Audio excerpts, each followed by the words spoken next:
आप लोगों ने नाम सुना है श्री हनुमान प्रसाद पोद्दार जी, गीता प्रेस के प्रथम संपादक, प्रधान संपादक भाई श्री हनुमान प्रसाद पोद्दार जी।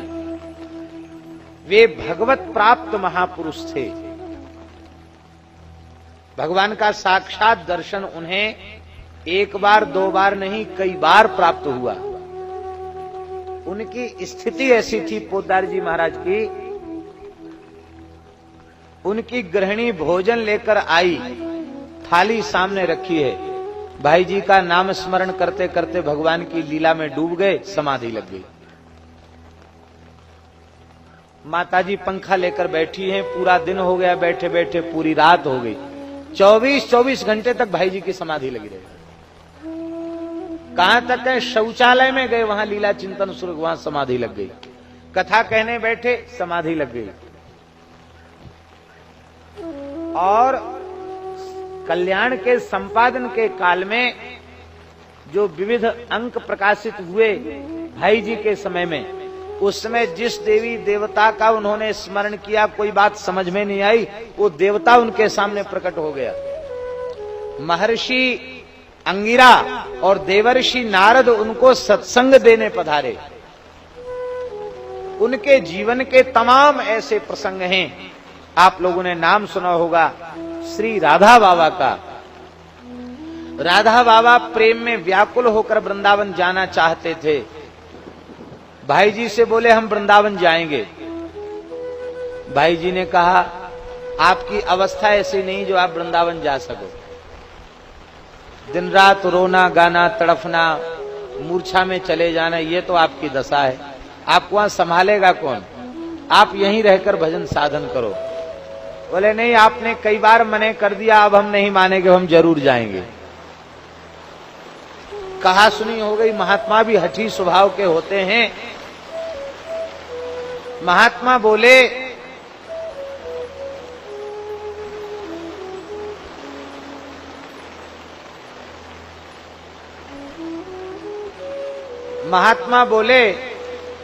जितने लोग बैठे उतने लोग तो शांति से सुनो। महात्मा बोले कि आप हमको भेजेंगे नहीं तो क्या हम वृंदावन नहीं जा पाएंगे? पैसा छूते नहीं थे राधा बाबा। आप टिकट नहीं कराएंगे, यही तो करेंगे आप। किसी व्यक्ति को साथ नहीं भेजेंगे, यही तो आप करेंगे।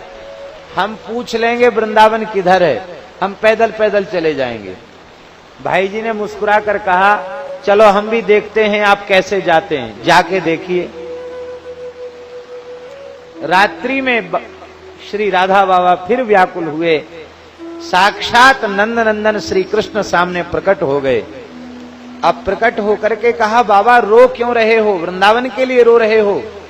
अरे तुम्हें पता नहीं है, हनुमान प्रसाद पोद्दार का देह चलता फिरता वृंदावन है, जिसमें मैं निरंतर लीलायमान रहता हूं, युगल का नित्य विहार होता है।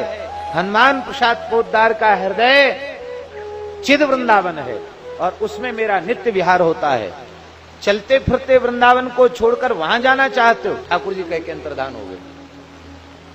अब बाबा ने रोना शुरू किया। रात भर रोते रोते सवेरे गए, भाई जी के निकट गए। भाई जी बाबा को प्रणाम करते थे क्योंकि वे गृहस्थ थे, वैश्य थे, और बाबा दंडी सन्यासी थे, विप्र शरीर था, इसलिए वो प्रणाम करते थे।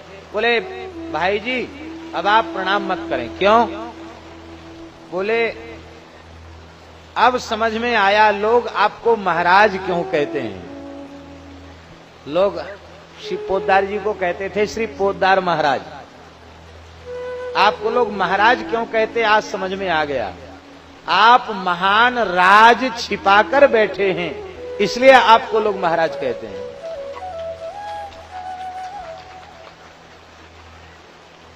और अब मैं प्रतिज्ञा करता हूं, जब तक आप विराजमान हैं तब तक आपके चरणों को छोड़कर कहीं नहीं जाऊंगा, और जब आपका शरीर नहीं रहेगा तो जहां आपके शरीर का संस्कार किया जाएगा, अपने शरीर के अंतिम क्षण तक वहीं निवास करूंगा। ठाकुर जी की आज्ञा है। और हुआ ऐसा ही। भाई जी का जब शरीर शांत हुआ तो उनको राप्ती नदी के किनारे संस्कार नहीं किया गया, उनका संस्कार गीता वाटिका में किया गया। क्यों? सब लोगों ने विचार किया, भारतवर्ष की इतनी बड़ी विभूति श्री राधा बाबा, वो स्मशान में जाकर के झोपड़ी बना के रहे, ये ठीक नहीं है। क्योंकि बाबा की प्रतिज्ञा है, भाई जी के शरीर का संस्कार जाऊंगा वहीं जीवन भर निवास करूंगा। तो बाबा की कुटिया के ठीक सामने उनका संस्कार किया गया, परिसर के भी। भगवत साक्षात्कार की बात बड़ी विलक्षण है। आप संतों का संग कीजिए, सद्गुरु की कृपा प्राप्त कीजिए, भक्तमाल के पावन भक्त चरित्रों का आश्रय लीजिए, उससे आपको वह दृष्टि प्राप्त हो जाएगी जो दृष्टि यह पहचानने में समर्थ होती है, अमुक संत भगवत प्राप्त संत है।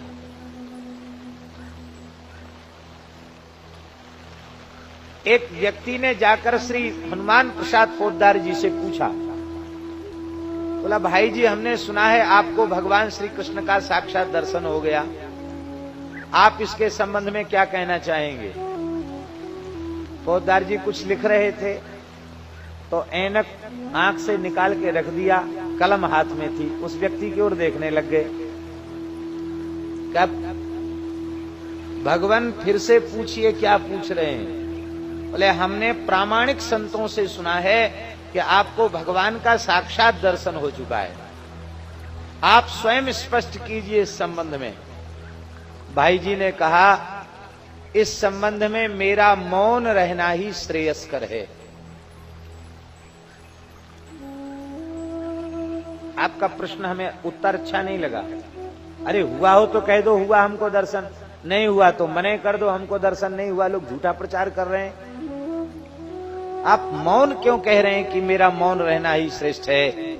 भाई जी ने बड़ा सुंदर उत्तर दिया, और इस उत्तर से हम लोगों को यह समझ आनी चाहिए कि किसी संत के निकट जाकर यह प्रश्न नहीं करना चाहिए। भाई जी बोले यदि मैं ये कहता हूं कि मुझे भगवत साक्षात्कार प्राप्त हो चुका है, तो तुरंत आपके मन में आएगा अरे बनिया घर में पैदा हुए, कुछ लिख पढ़ गए, संपादन करने लग गए, अब प्रचार शुरू कर दिया, हमको भगवान का दर्शन हो गया। हम स्वीकार करें तो भी आपके चित्त में संदेह हो सकता है। बोले हमारे चित्त में तो नहीं होगा, हम तो श्रद्धा लेके आए। बोले तुम दूसरों से कहोगे उनके चित्त में संदेह होगा? होगा जरूर। झूठ बोल रहे हैं दर्शन हुआ, नहीं इनको दर्शन नहीं हुआ। और यदि हम ये कहें कि हमें दर्शन हो चुका है, तो आप कहेंगे हो तो जरूर चुका है, क्योंकि इतने संत इनके बारे में कहते हैं, पर दीनतावश नम्रतावश ये अपनी अनुभूति को छिपाना चाहते हैं। तो हम हाँ करें तो संदेह और ना करें तो संदेह, दोनों स्थितियों में संदेह की निवृत्ति तो होनी नहीं है।